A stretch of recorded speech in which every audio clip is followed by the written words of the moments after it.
Imagine this. You've got a perfect credit score, strong household income, massive equity position. You find the perfect next investment property, submit your loan application to your trusted bank who you've been with for 10 years, and you get hit with a flat out, unexpected no. You didn't do anything wrong, your income didn't drop. Instead, you've just ran headfirst into a silent regulatory wall that took effect February 2026 this year. Across Australia, major banks are quietly rejecting high-income, wealthy property investors. But while the average buyer is giving up on their investment plans, the smartest portfolio builders are using a completely legal escape route to bypass the banks entirely. Today, we're going to look at the strict credit limits locking you out of the bank finance and the sophisticated alternative lenders that are stepping in to fund your next deals. Let's look at that rule that is quietly killing your borrowing capacity. On February 1st, 2026, APRA implemented a strict new limit to mainstream banks. Under these new rules, banks are strictly limited so that no more than 20% of their residential mortgage lending can go to borrowers with a debt-to-income or DTI ratio of 6 times their income or higher. To make matters worse, this cap is measured separately for owner-occupiers and investors. So if your total mortgage debt across your home and existing investment properties is 1.2 million and your gross household income is 200,000, you're exactly at 6 times DTI. If you try to buy another investment property,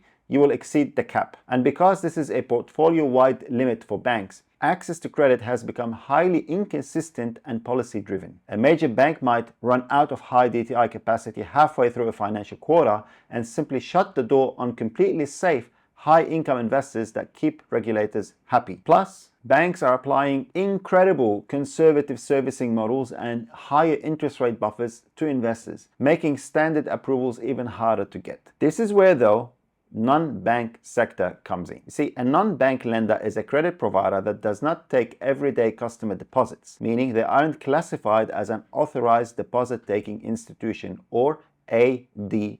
Instead, they fund their home loans through wholesale markets, warehouse facilities, and mortgage-backed securities. Because they aren't ADIs, non-bank lenders are not bound by APRA's strict DTI caps. Furthermore, traditional banks are legally forced to assess your borrowing capacity using a mandatory 3 percentage point interest rate buffer, which severely restricts your leverage. Non-bank lenders, however, are not strictly bound by this APRA buffer, allowing them to assess your true real-world cash flow more realistically. Some investors think that non-bank lenders are unsafe shadow banks of last resorts that you would go to. But this is completely false. Non-bank lenders are fully licensed by ASIC and they're heavily regulated under national consumer credit protection laws and must legally meet the exact same responsible lending obligations as the major banks. They just simply have the flexibility to offer faster, leaner approvals and interest-only products tailored directly to complex multi-property portfolios. If you want to keep growing your portfolio in 2026, you can't just rely on a single bank. Don't just go and walk into a branch.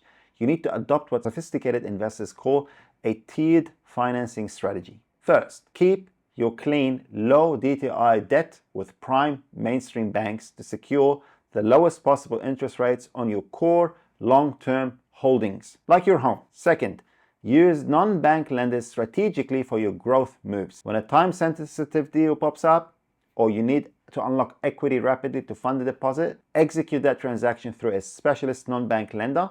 They price risk, meaning their interest rates are higher and their fees are higher, but the speed and structure they provide is what actually keeps your portfolio moving forward. And third, execute a clear exit plan. Once your property values increase, or your rental income increases or stabilizes, review your portfolio and refinance those non-bank loans back into traditional prime bank debt to lower your interest costs. To make sure your portfolio never gets stuck, make sure you hit the subscribe button and I'll see you on the next one.